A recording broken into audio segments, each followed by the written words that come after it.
Okay, so hello everyone. As Hannah said, I'm Courtney. I am a researcher at the cross-party think tank Demos, which is based in London, and I'm just going to talk you through mostly some research that we did last year up in the Tees Valley and kind of what we think that means for those key themes of devolution, accountability, and local democracy. So just kind of to kind of let you know how I'm going to structure the presentation. So first of all, I'll quickly introduce you to what we do at Demos, our work on power and place in particular, and then I'll talk you through the research we did in the Tees Valley, which will, as I've said, be the main focus of this presentation. And then I'll consider kind of what we think this means for those key themes of devolution, accountability, and local democracy. So in terms of introductions to Demos, as I've said, we're a cross-party think tank based in Westminster, and we work on that core theme that democracy isn't working very well. And we see evidence of that across society, from crumbling public services to kind of economic breakdown. And we think that a huge part of the problem is the lack of power that people have over how democracy and society is run more broadly. So if people were more involved in things that affect their lives, if they were able to take more decisions, they'd be more connected to their community and to society in general. And we reflect that ethos in our research methods as well as kind of what we advocate for. So we try and involve people with lived experience in our research as much as possible. So through interviews, focus groups, and other participatory methods, and try and reflect the views of the public in our work as well through more traditional methods like polling. And then we also kind of tend to tailor our recommendations towards that general ethos as well. So advocating for things like double devolution, for example. And a quick introduction to me, as I've said, I'm a researcher here at Demos. I've been here for around a year and a half, and I lead our work on power and place. And I'll be talking you through some work that I did last year in the Tees Valley on that theme. But I've also done work looking at kind of the brain drain phenomenon in coastal and ex-industrial towns, so in Mansfield and Blyth in particular. And I'm currently leading a piece of work looking at access to credit across the UK and how that plays out in terms of those themes of power and place. And as Hannah said, I started out as an intern here at WMREDI, so it is great to be back. So I'm going to mostly talk today about a piece of work we carried out last year in the Tees Valley. And we were specifically looking at how levelling up was kind of going in the area and what that meant for local people and for local democracy. And so in terms of our research questions and what we wanted to get out of this piece of work, we wanted to carry out somewhat of a progress check into levelling up in the area. And we wanted to do that from the perspective of the people that were living there. So first of all, why the Tees Valley? So Ben Houchen, the mayor of Tees Valley, is in his second term there, is kind of the poster child for the Boris Johnson vision of levelling up. He's been very closely associated with the agenda politically, and in the context of elections, and his kind of plan for delivering levelling up had attracted some interesting analysis. Kind of the term Houchenism was being thrown around at the time, this idea of combining kind of more traditional conservative politics with actually some kind of interesting, more kind of traditionally left-wing ideas around how you operate financially. And we kind of also thought if levelling up is going to be working anywhere, it should be working in the Tees Valley. So that was what made it kind of an interesting case study area. And so we wanted to know, how is levelling up going in the Tees Valley Combined Authority? Do local people know about levelling up? Do they know specifically what local government is trying to do? Have they seen any changes in their area in the last 18 months or so? Is there a noticeable impact for people? And secondly, we wanted to understand if this had had any impact at all on people's engagement with local democracy. So they know more about what's going on at a local area now. Are they in better communication with local government? Has it made them get out and vote in the local elections? Maybe they didn't vote the first time around, but they got out and voted in the second mayoral election. We kind of thought that might be a potential outcome. Did they vote for a mayor at all? And finally, we wanted to draw some conclusions about what this meant for the levelling up agenda and devolution on a national level. So it's important to say that this research wasn't about evaluating or trying to put a number on how effective levelling up had been for an area in terms of spending or in terms of any other metric. This was really about understanding the perspectives of people living there. So what is the experience of people living on what you could call the levelling up front line, and what's it meant for their lives and how they engage with local government and democracy. And you can see that in our methods, which I'll quickly run you through now. So in terms of methods, this is quite a standard sort of the way that we do projects here at Demos, kind of building in that lived experience, as I mentioned. So we started off with a comprehensive evidence review, which built on evidence from lots of different sources, but also the previous work that we'd done that I mentioned, which focused on coastal and ex-industrial towns. And that work presented some really clear themes around a desire for people to have a greater say over local decision making. We then did 3 focus groups, so 2 of those were in person. We travelled up to the Tees Valley and we spoke to people in Middlesbrough and in Darlington, but the people were from across the entire combined authority area. And then we also did one online, and that was to maximise, try and maximise the different kind of types of people that were able to engage and to get the broadest range of perspectives possible within the scope of what we were doing. And then we also spoke to some key stakeholders, including representatives for the combined authority, which meant we got to go to the airport, which if you're familiar with kind of Tees Valley Combined Authority, you'll be familiar with Tees Valley Airport, and also some local academics working on the area. So I'll kind of talk you through some of our key findings now. Again, this is very much just like a top line view of what we found, and there's lots more in there, so I'm happy to circulate the report afterwards if that would be useful for people. But we found this research to be hugely interesting. Topics came up that we weren't expecting, and it's also really helped to shape our thinking in this area more generally. And it also did compound some of the findings from previous research in other parts of the country, particularly in terms of people's desire to have more of a say in how decisions are made locally, people feeling disconnected from decisions, people feeling like things are being done to their area rather than kind of in consultation at a minimum, but in partnership would be what people would like.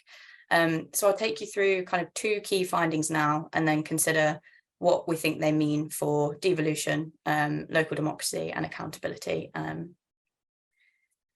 So these are kind of the 2 key findings that I thought were useful to pull out for the purposes of this presentation. So firstly, levelling up in the Tees Valley Combined Authority is a work in progress.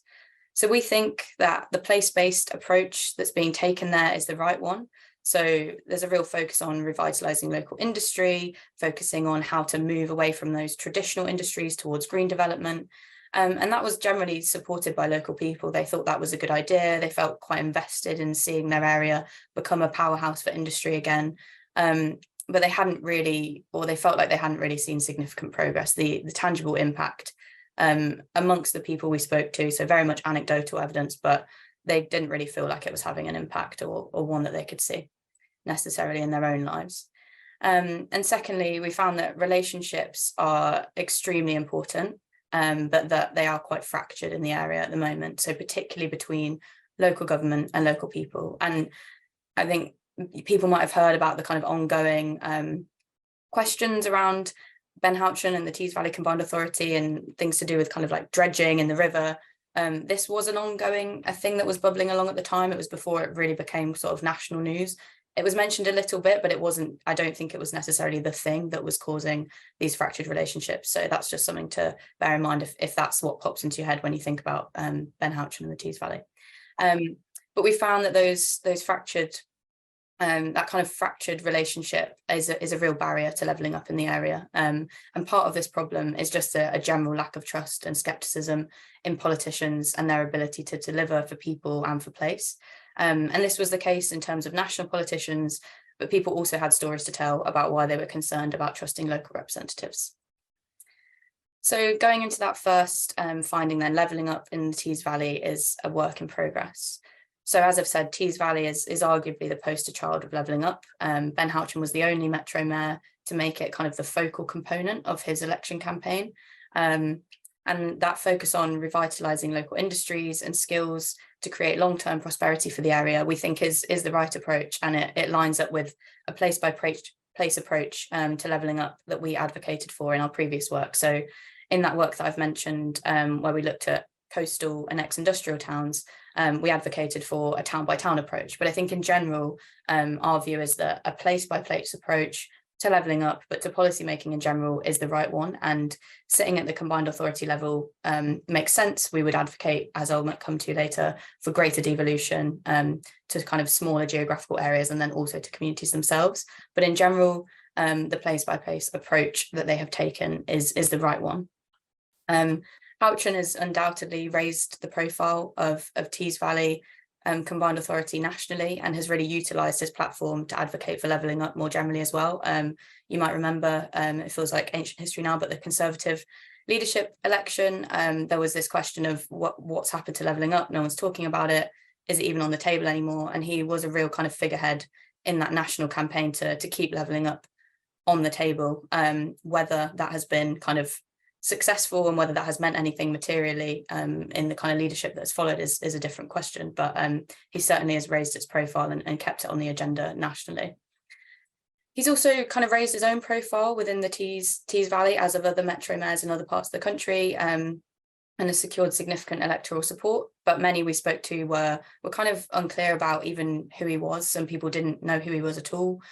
Some people weren't really sure what the combined authority was or what he was responsible for in comparison to the city mayor, the town mayor, sorry, that they were more familiar with, or with local authority, kind of what local authorities are responsible for. So there was some confusion about exactly what he was supposed to be doing, even to the people who knew who he was. So in general, we think that there's work to be done to deliver the levelling up agenda in Tees Valley using the combined authority model. And it also raises some questions about the use of metro mayors as kind of a silver bullet to deliver levelling up and other policy objectives. And that's kind of particularly important given those trailblazer devolution deals that have gone through for parts of the country, and kind of the expectation that more will follow, and that the combined authority model will kind of be the one that is going to be followed by whatever government we get next. So I've just put this quote in here just to kind of illustrate that kind of confusion that I was talking about. So someone said to us, so is he in charge of all the other mayors then, like the mayor of the mayors? And I think that kind of indicates, just that confusion and just that lack of clarity that people had around Houchen, but just around kind of layers of governance more generally. So that second kind of key finding around relationships and trust, there was a general skepticism about politicians, as I've said, both at the national level, where people just felt like MPs didn't really understand the needs of their local area. And this was something that we found in some polling we did last year as part of a different project, where we found that 16% of people think that the government understands the needs of their local area. So that means that everyone else doesn't think that the government understands the needs of their local area. And kind of this in part came from this skepticism of national politicians, partly came from the fact that people didn't like that MPs weren't from the area. They didn't feel like they were all necessarily really rooted in the interests of the area for that reason, or didn't feel like they were necessarily that visible or engaged. And it also kind of came down to a kind of economic or class-based divide, where people felt like there was an us and them aspect to some MPs, the parts of town that they would live in when they would come and stay in the constituency. People felt like they weren't exposed to or engaged enough with kind of the real problems around kind of poverty and homelessness, for example, that were happening in some parts of the area. But also at the local level, people had plenty of stories about corruption and conflict between local councillors, kind of councillors arguing with each other on Facebook, councillors kind of blocking people from engaging with them on Facebook and things like that. And this lack of trust was a barrier to engagement with local democracy, and was pushing some of the people that we spoke to towards a feeling of apathy, and just a feeling that kind of nothing's going to improve in the area. And this just makes it harder to communicate with people and to engage them with the initiatives that you want to engage them with. So, for example, skills programs as part of the levelling up agenda. If people don't trust you and people aren't engaged with what you're saying, it's really hard to get them involved in the thing that you're trying to put out there. And people in general were just sceptical about how successful engaging with the policymaking process and with politicians would be, kind of due to these negative experiences and negative perceptions. And we think it's kind of real paramount importance to change that quickly before you lose that opportunity to engage with people. And again, I've just put a quote in to illustrate that finding. Someone said, I don't think it matters what they promise really. I just think I'll wait and see if it happens, but I don't trust them. And having I don't trust them there in black and white really does kind of get that message quite strongly through. And it did really come through strongly in those focus groups. I said that some unexpected themes came up. We didn't think that this would be a project about trust, but it really became a real core theme. And so kind of what do we think this means for devolution, democracy and accountability? There were three themes that came through really strongly in this research, ahead of them being the kind of themes for this seminar. So I'll just briefly talk through what our findings mean for each of those. So in terms of devolution, we think that the combined authority model is generally a good one, but it isn't a silver bullet. So in Tees Valley Combined Authority, there's a clear vision of combined authority leveling up, so large infrastructure and skills projects that make sense to be scoped and delivered at scale. But we don't think that it can stop there. So people we talked to spoke about kind of programs and initiatives that were happening at much smaller scale, so town or even community level. Someone we spoke to was delivering kind of a kickboxing class for young kids on one of the kind of council estates in the area, and was seeing kind of real positive impact and what you would call levelling up as a result of that. But that was being delivered, as I've said, at community level. And those we spoke to also didn't necessarily identify with the geography of the combined authority. So Tees Valley Combined Authority as a term didn't really ring true for people. And you can see that in Houchen's own communications. He very rarely uses that as a term. He'll refer to the individual areas. So people consider themselves from Middlesbrough or from Teesside, and kind of trying to connect people with combined authority level programs or initiatives is difficult when they don't necessarily identify with it as a geography. And so creating mechanisms to devolve down to those levels, the ones that people do kind of identify with, and even further still to the community level, will be important to make devolution work for people. We also found that on top of the mistrust and skepticism that I've mentioned, the layers of governance were just not familiar to most people. They weren't clear necessarily who was responsible for what or what the role of the combined authority was. And this makes it hard, as I've said, for people to engage with local democracy or for there to be clear accountability mechanisms. If you don't know who's supposed to be doing something for you, how are you supposed to hold them accountable or communicate with them? And we also didn't find that having a Metro Mayor had necessarily had much impact on people's engagement with democracy locally. It was generally the people who always got out and voted were still getting out and voting in local and national elections. We didn't necessarily see that thing that maybe we expected, where Ben Houchen raising his profile meant that people got out and voted in local elections more. But it's important to say these are kind of three focus groups. This is not kind of statistical evidence. This is just anecdotal, but it's certainly what we heard from the people we spoke to. And finally, we heard repeatedly that people wanted more of a say over how decisions were made in their area. And we kind of therefore advocate for the combined authority to build in mechanisms for public engagement into their policymaking processes, as well as greater devolution, including double devolution. So going kind of double devolution in this case would be from combined authority to local authority to community level. And this would help to build relationships and trust between the public and the combined authority, and would give people kind of a seat at the table, but then also because they've had a seat at the table, it gives them a stake in the game, and that makes kind of the prospect of kind of initiatives and policies much more of a chance of being successful, because people are invested in them because they were their ideas or they were part of deciding how money was spent or something. And so I'm going to end with one more quote, and this is from Ben Houchen, the Mayor of Tees Valley Combined Authority himself. And he said that the people best placed to make decisions about an area are those who live in it. And we agree with what Mayor Houchen says, and so do many of the people that we spoke to. So we think that there is a real case for embedding public participation, double devolution into the practices and policy-making processes at devolved levels. This would kind of build on the place-based approach being taken in Tees Valley Combined Authority and in other combined authorities and local authorities around the country. It really connects place with people and empowers them to engage with decision-making and strengthens local democracy. So that's a whistle-stop tour through that piece of work. As I've said, kind of there's lots more to it, so happy to answer some questions afterwards. But yeah, I think I've just done 20 minutes, so I will stop sharing my screen now. Thank you very much, Courtney. It's really interesting to hear all the work you've been doing in the Tees Valley area, but also, yeah, well done for keeping on time, that we're all on track. Any questions you have, feel free to put them in the chat and we'll come back to them afterwards. Any people in the room as well with questions, we'll do that as well at the end.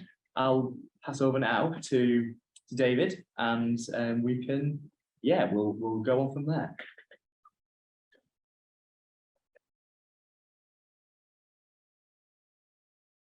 Okay. Hopefully it's okay. Right, there we go. Cool.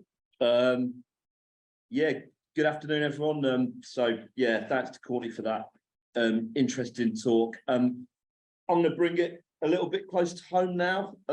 Happy summer solstice day, everyone, where the sun's out down here for those on screen. So I head up Coventry City Council's economic strategy and funding team, for those who don't know me. And sort of as part of some of the background to what I'm going to talk about today, I used to be responsible for working with local partners, particularly on the Coventry and Warwickshire EU structural fund strategy, key projects within it, and also working with Coventry and Warwickshire Local Enterprise Partnership on local growth fund submissions to government.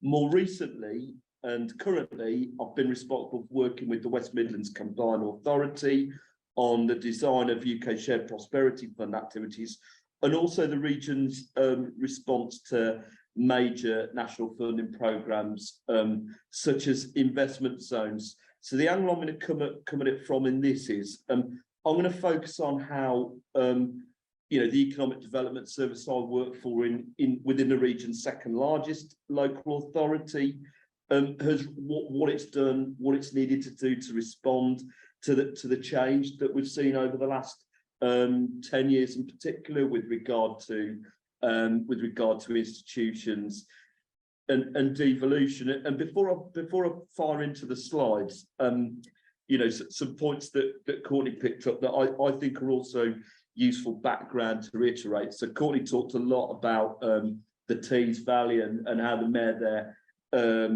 picked up the subject of levelling up. I think one consistent theme I would bring close to home was, I think, a constant theme that's been in the background within the West Midlands over the last 10 years in particular has been, and I suppose you'd say, well, we can call it levelling up here.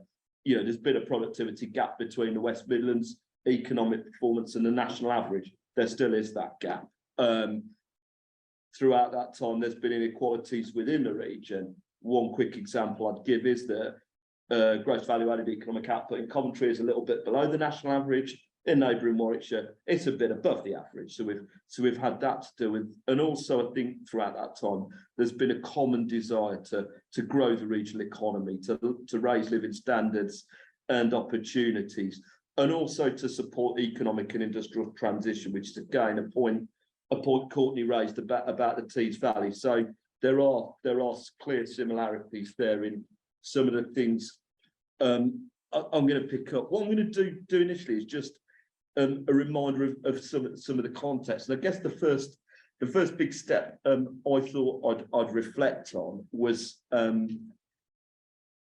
really the closure of local enterprise partnerships in 2012. One of the first big policies of the coalition government led by David Cameron. And really the introduction of local enterprise partnerships in England. I guess this, in a way, was one of the this was a lever of sort of local decision making, but in a slightly different way.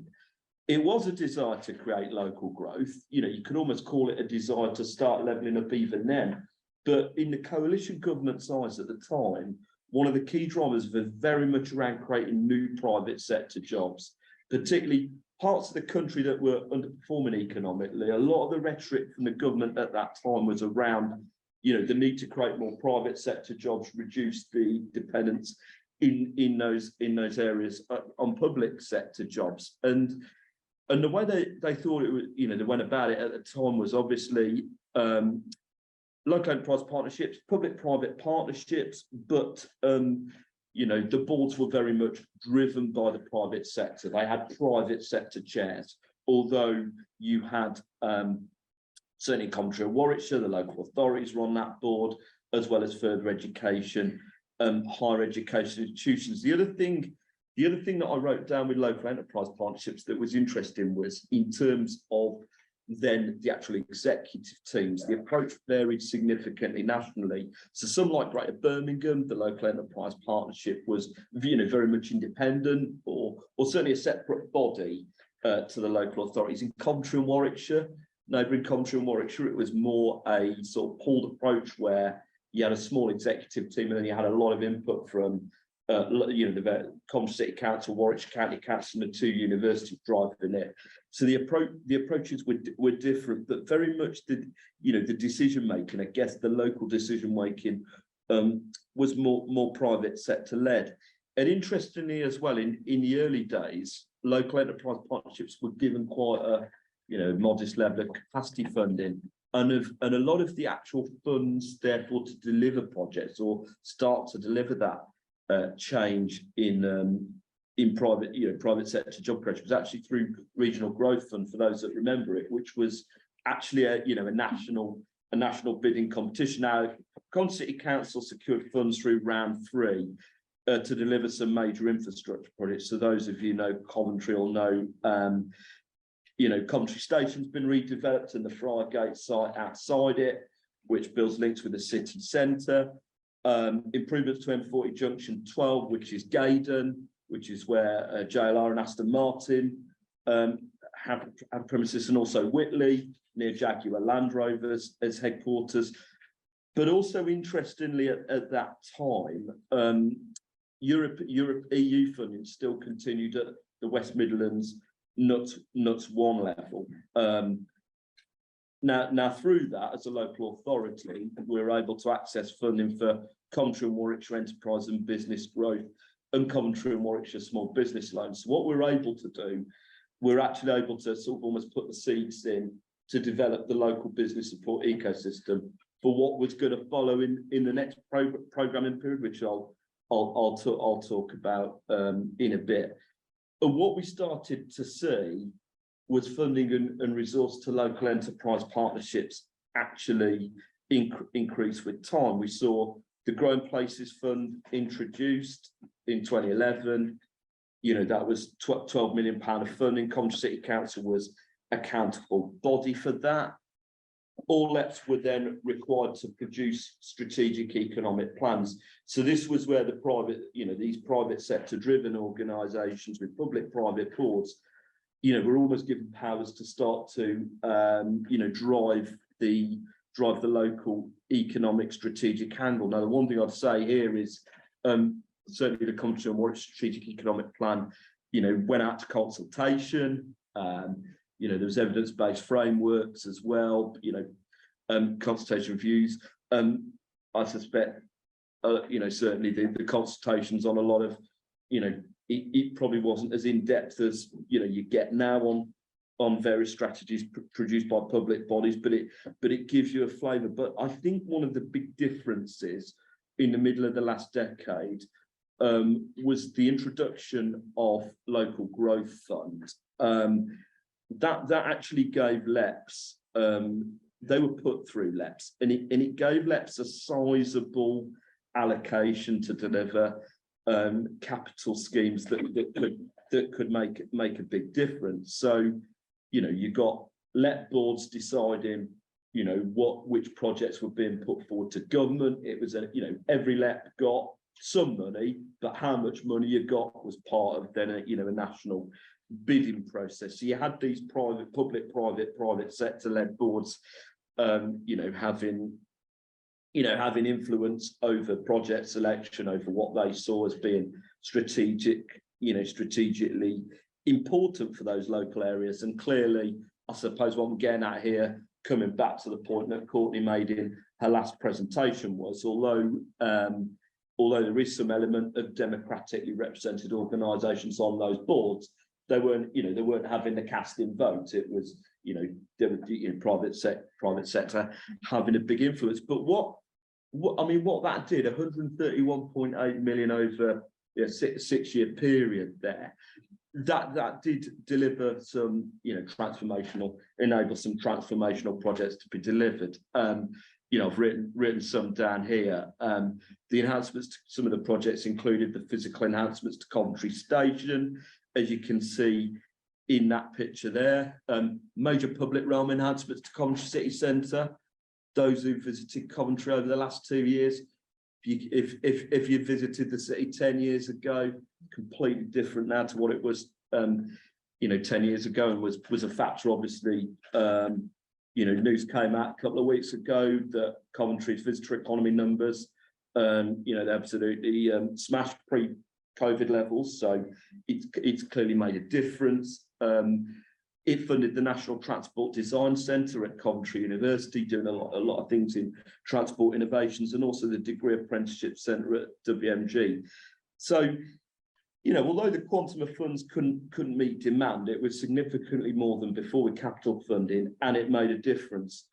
The one thing I did though pick up, and this is just a national thing, with local, in respect of local growth fund, was the Public Accounts Committee did express concerns that spend wasn't being properly evaluated by, well, at the time it was the Ministry for Housing, Communities and Local Government, now DLUC.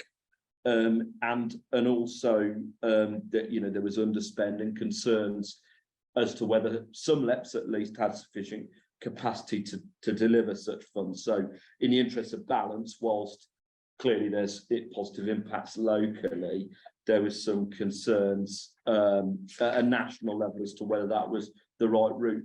Alongside that, although talking mainly revenue funding here, although local enterprise partnerships weren't fully responsible for managing the EU structural funds in the 2014 to 2020 programming period, the funds were allocated on a LEP area basis. Now, what that meant therefore in Coventry and Warwickshire, and Coventry City Council was able to bid for and then successfully manage funding over a 7-year period that, let's basically say, has formed the bread and butter of the local business support ecosystem. So I'm talking about, it's enabled projects like Coventry and Warwickshire Business Support, Coventry and Warwickshire Innovation Testbed, Coventry and Warwickshire Green Business, and Coventry and Warwickshire Skills for Growth.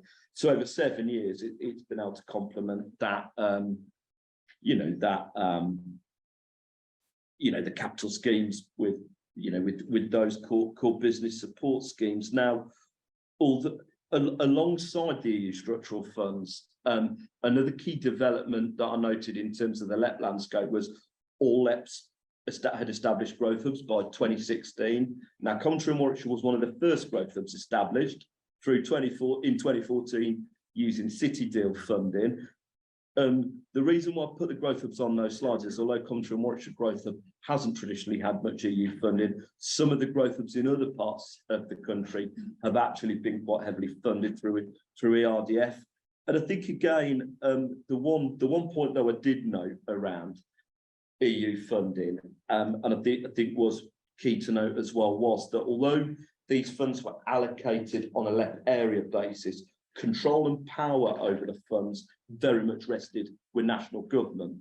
So if let alone here, devolving power to communities, those organisations that sat on ESID committees, and we're talking of people here with a lot of knowledge and expertise, universities, chambers of commerce, local authorities, they can only comment on local strategic proposed projects. So they didn't, there wasn't really a great deal of true local control.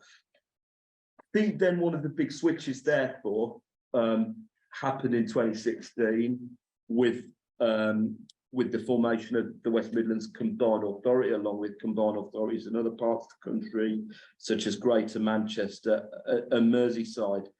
I mean, the first thing that this did was obviously then provide more ability to take decisions across local authority boundaries. But it was also this, a real, I suppose, catalyst of some powers then being devolved from national to local government. And, initially we're talking about strategic powers covering transport, economic development and regeneration. But with the election of the first West Midlands mayor in 2017, I guess picking up on what Courtney said, this, you're starting to technically get to, devolving power down to elected officials and giving communities some degree of influence. Now, what this also meant, and I should say as well, the council leaders and deputy leaders all have input into the combined authority board as well. So you're seeing where the decision making's lying. What that did also for us as a local authority and other local authorities in the region was it brought extra resource into the region to deliver major capital projects. Some examples, that spring to mind are very much metro extensions, sprint routes, very like rail in Coventry's case, connectivity around HS2 and UK Central, and a lot of those activities very much complemented local growth and often characterised local growth fund with a number of projects that were more locally significant. The funding we're getting through the devolution deal, were very much, regionally significant. So the two funding streams were able to be aligned, and obviously Coventry City Council through the devolution deal has been responsible for managing funds around very light rail, Frygate and Coventry Station. There was also funding, it also helped the region secure additional funds around land and property and housing, and also becoming the first 5G test bed nationally. But then if you look at the advent of the combined authority, what we then saw was that LEPs were not given any further funds to manage after 2016. So the third round of local growth fund was the last sort of batch of funding that those public-private organisations, private sector-led, were able to manage. And we also, as a local authority, the avenues then through which we could access funding to deliver capital projects, and also business support projects changed. For example, Getting Building Fund was announced in 2020, but it was only 1 year of funding. It was to deliver shovel-ready capital schemes, and also allocated through the combined authority, not through LEPs. So we're seeing a change in this. A year later, we had Community Renewal Fund, which was more revenue funding aimed at business support, people and skills, but again, a 1 year funding period, and again, allocated through combined authority. So my final two slides focus very much on sort of some of the changes post levelling up white paper, and what it means for local government and the region today. So the first thing to say is, obviously with closure of LEPs in March, the combined authority is taking on further work with LEP integration. One of the key examples here is that the region's 88 million UK Shared Prosperity Fund allocation up to 2025, is going through the combined authority. And clearly, all the proposals around UK Shared Prosperity Fund in the region, they needed to be signed off by democratically elected members, signed off through Economic Growth Board, so you can start to see where technically democratically elected individuals are making final decisions. Now, what has this done? This is clearly, for us as a council, this has provided greater opportunities for us to work with our fellow constituent West Midlands authorities on being able to deliver a consistent business support offer across the region, and also in some cases, common skills support offer through the region. That was not always possible, by the way, through LEP level allocations.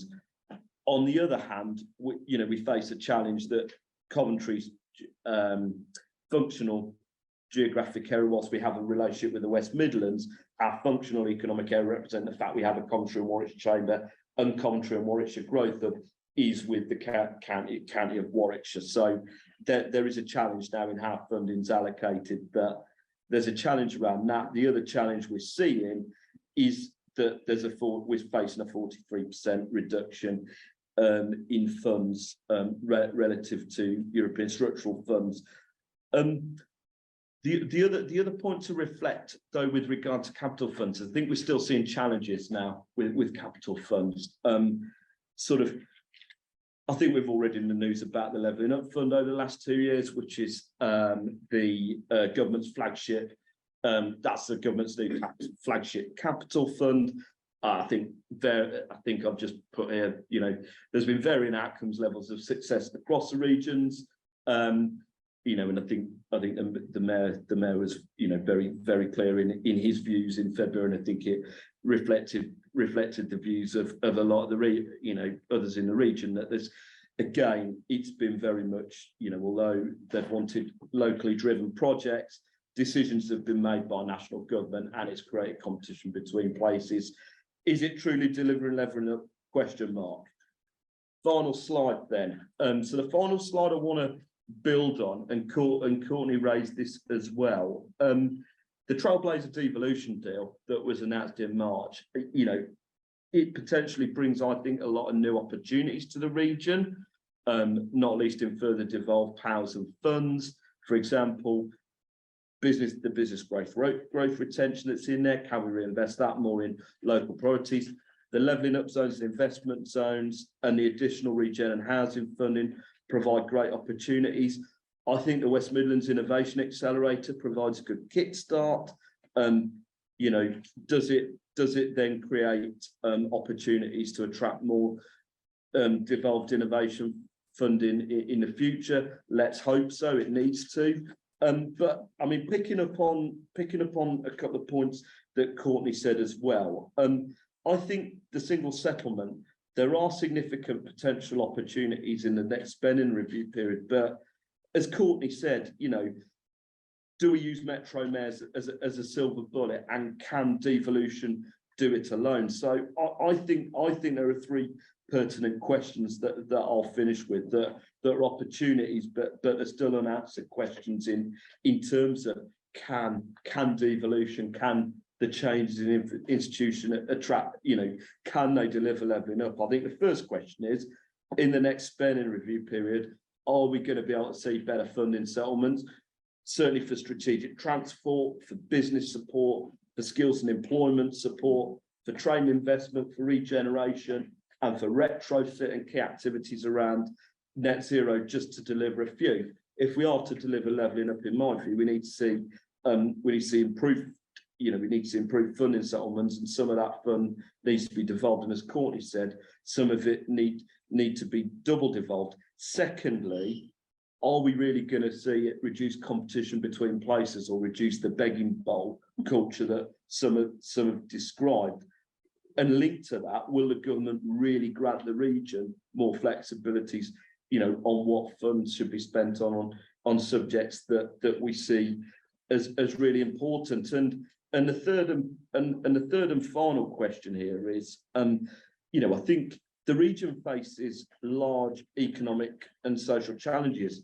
They're prevalent across all 7 constituent West Midlands authorities. Let's not pretend the challenges have gone away anywhere. And I think we all want to see, I think there's widespread agreement that we want to see less competition between places. But I guess the final question for me, and where the, you know, proof of the pudding will be in the eating, will be, will the quantum of resource come in our region's way in the next spending period? Will that be enough to deliver levelling up? It's all very well trying to reduce competition between places, but are we going to be given the resource to deliver the transformation impact? So yeah, thanks for listening, and look forward to questions and reflections. Thank you very much, David. Yeah, very interesting talk again. Really, I want to get straight to the questions. We've had one from on the chat, and it's not a question. Thanks, Magda. Oh, Well, might someone walk out. Yes, please. Just the benefit of the people online, say who you are and where you come from, and I'm Phil Davis from City Council, Birmingham City Council, and I'm a current member of the not here, other local authority territory. And I chaired the regional assembly 20 years ago. Is that long ago, I'm afraid. So what I'm always interested in is the historical perspective, because we've been here before. We had a West Midlands County Council. We had a regional assembly structure. It's good to hear those things mentioned, and David has come through very relevant, I think, in terms of what happened and where we are now. So my question really was to Courtney Stephenson about the earned autonomy problem, which is really about the nature of current so-called devolution, which is really administrative devolution, with a sort of cherry on the top of an elected person who can be blamed for loads of stuff going wrong.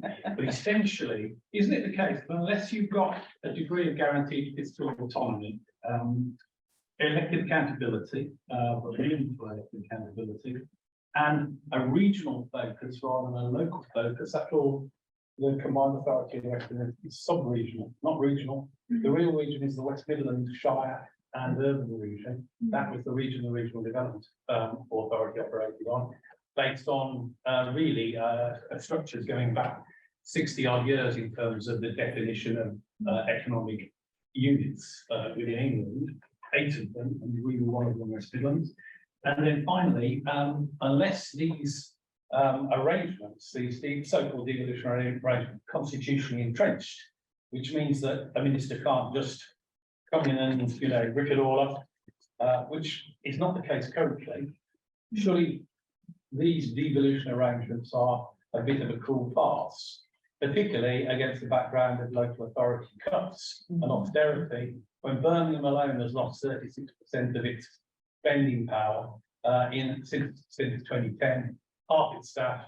I won't bore you with the details. We're living through them, and that is the fundamental mismatch between this so-called devolution, which is better than nothing, but is really a very weak form of window dressing compared to the forms that we were discussing, say, 20 years ago, with the potential of elected assemblies.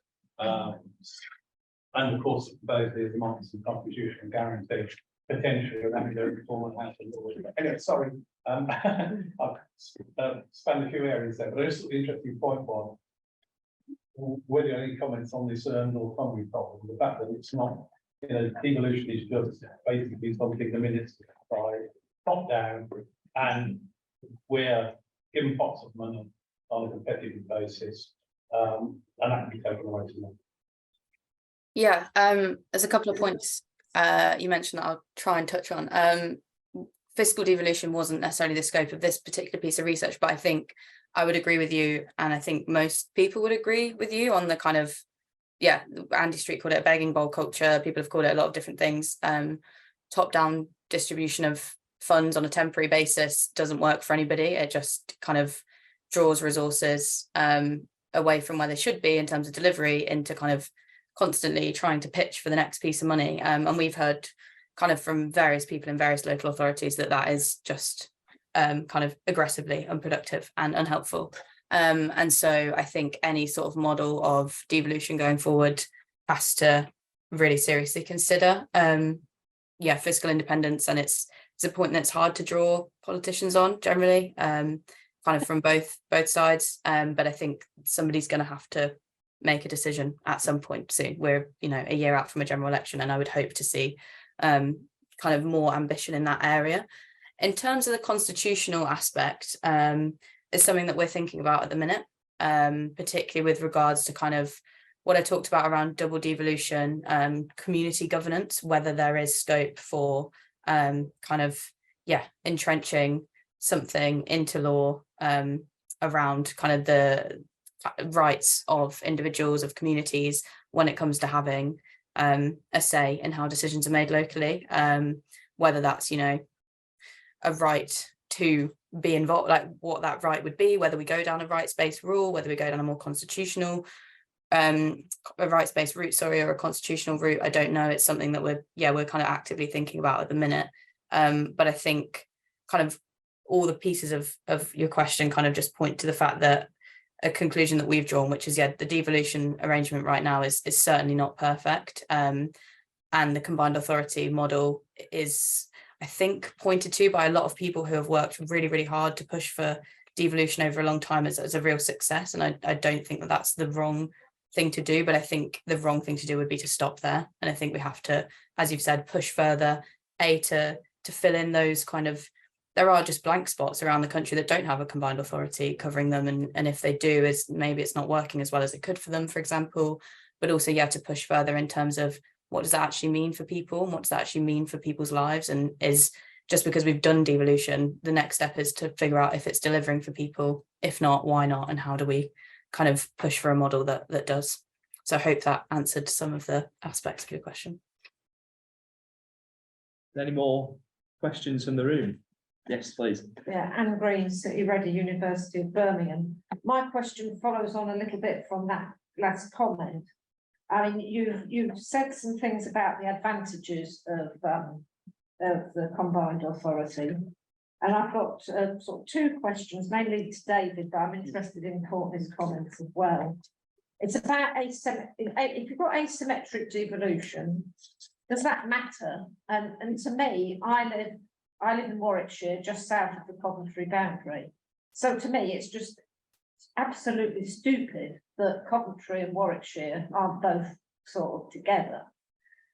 You've made some powerful points, and our first questioner about the resources, which is absolutely crucial. But what about the arrangements of these devolutions? Because I think in Coventry and Warwickshire, it's a classic sort of functional area that sort of doesn't now match. And as Courtney said, there are all these places that are just a nothingness anyway, but it's kind of stark in Coventry and Warwickshire. So I'd be interested in your comments on that. Yeah, I mean, and that's, yeah, I mean, my view is, well, you do need to consider, I think, functional economic areas, and I think you've touched on Coventry and Warwickshire at the moment is a key area where the current way that government have looked at devolution and trying to administer devolution, particularly through setting rules around funding or how funding is being allocated, it clearly isn't perfect yet. And I'll just give a live example here of where it isn't perfect, and that is outside the Coventry city boundary, right? You've got Anstey Park to the east. You've got Coventry Airport just to the south, where our proposed new gigafactory is going to go. And then to the north, right on the city fringe, by the way, the gigafactory comes under Warwick. Anstey Park comes under Rugby, where the MTC is. And to the north, you've got significant employment land around Bayton Road Industrial Estate that comes under Nuneaton. So you've got a whole host of businesses there with the potential to deliver significant economic growth. Problem, they see themselves as Coventry businesses, right? And through the new, the way the new funds are going to be administered, we're potentially having to say to those businesses that we've constantly supported for the last 10 years for our flagship programs, sorry guys, great to hear your inquiry, but you need to go and talk to the people at Nuneaton or the people at Rugby or the people at Warwick that you pay your business rates to and see what support they've got on offer. Now that's for a business, that's not really how you want to be dealing with inquiry from a business. So I think, and you're quite right, and even touching on my home patch of Lichfield. Lichfield's very split, by the way. I mean, Courtney raises the point, do people from the Tees Valley see themselves as being from the Tees Valley? It's like that in Lichfield. Do you see yourself being from the West Midlands? I do, but there's a lot who hang on the Staffordshire line. So I think in those areas that are on sort of, let's say, the fringe of combined authorities, and that's before you even get into further out into the Nuts One region where you get in Herefordshire, Shropshire. I think that's still an area that needs consideration, because, for example, somewhere like Lichfield has a huge economic independence with Birmingham. And I think it's an area that needs more thought, and it'll be interesting to see how government where government goes with it, particularly as a lot of those areas still, they've not got combined authorities, they've not got county deals signed. I'm not a professor to knowing the answer, but I think the point that was raised earlier, if we go back to AWM covering the whole Nuts One region, so sort of you went from 9 to 38, I still think the natural progression might be you end up somewhere between 9 and 38 in the end, potentially. I don't know, but I think you're right, and that would be an example of where I think we do need to tackle those bits to get devolution working fully. Thank you. Any questions for him? Yes. I'm Daniel Stone, so I work for the Department for Levelling Up Housing and Community, based in the English Leadership and Institute as a program lead. My question was for Courtney, which I think was just following on from the comment around decision making and doing it more on a community basis. I was just trying to get a sense of what that might look like in practice. So I guess there's probably said increasingly that people and turnout for elections, for example, for general elections tend to be much greater than those that are at kind of council or local level. And so I guess that sense of kind of more local decision making, perhaps something to more engagement. I just wanted to get a sense of would voting and the ballot box be the mechanism through which that happens, or would there be a slightly different way of ensuring decision making that's a more local?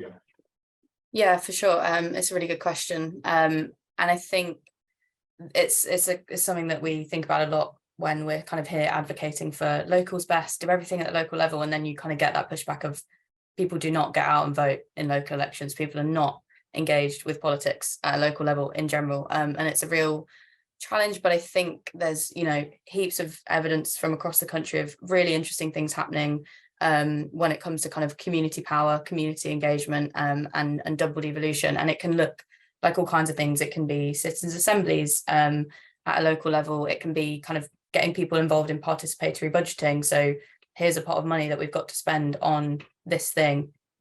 This group of citizens is going to decide how that money is spent, for example. And there's loads of other stuff. So, for example, in Liverpool, touching on accountability, they've just held a citizens audit. So they got a group of citizens in, kind of selected them to be as representative as possible of the population. And they sat them down and they said, here's the priorities that we committed to a year ago. How do you think we're doing on them?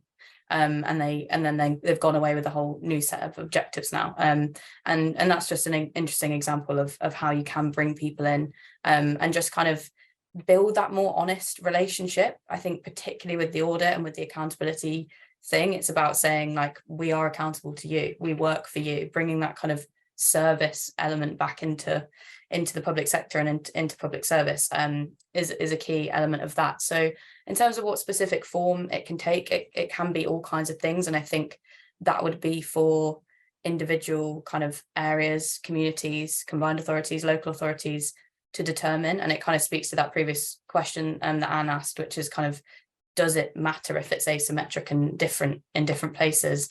I'm not going to speak to the like technical aspect of that question. I think David did that. But I think in terms of like what it means for people and people's experiences and people's lives, I think as long as across the board people are becoming more engaged and people are seeing an impact on their day-to-day lives and for their families, it kind of doesn't matter how it's done. And I think if you build in requirements for more participation and more engagement, and that's there across the board, regardless of the level of kind of authority that you sit under in the part of the country that you live in, hopefully that means that your experience will be better, as will the experience of someone who lives in a different type of area to you. If you live in a local authority area that isn't covered by a combined authority, hopefully if they have the same responsibility to involve you more as the combined authority that sits next door, for example, hopefully the experience is the same. That's a very kind of utopian kind of hopeful response, but yeah, it can come in all shapes and sizes. And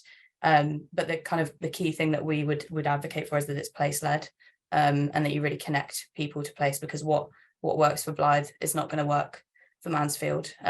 But what is common across those two places from the research that we've done is that people want it, people want a say, people are sick of things being done to them and not with them. And so I think this next kind of phase of levelling up, if it's still called that, needs to be kind of grounded in people and in place as well. I was just going to chuck a thought in as well along those lines, and I don't have to hand, by the way, the equivalent figures, say, for countries that run a federal system like Germany in terms of participating. What we do know about countries like Germany are there are fewer regional inequalities, but I guess really, from my angle, I guess it's people, as Courtney said, I think people need to see the potential for transformation, that they need to see the potential for improvement at their local level, and what improvement means in one part of the West Midlands, for example, might not necessarily be improvement in another part, or what improvement in one of the rural parts of the region might be very different to what we see as improvement here in the metropolitan area. But I think that would be one of the levers, I think, for getting greater participation in subnational elections. would have thought. Well, thank you very much, everyone. So we've just reached the time limit, but if you're in the room here, we've got some snacks and things later. Feel free to network. But I just want to say thank you again to David, and thank you again to Courtney, and thanks everyone for taking the time. And we've got another seminar next week, so that's on Wednesday, the 28th of June, and that's looking at innovation and university partnerships as well. So I'd like to invite you all to that. So you might see an invitation coming back out. But once again, thank you, David and Courtney, and all the best. Thanks very much for having me.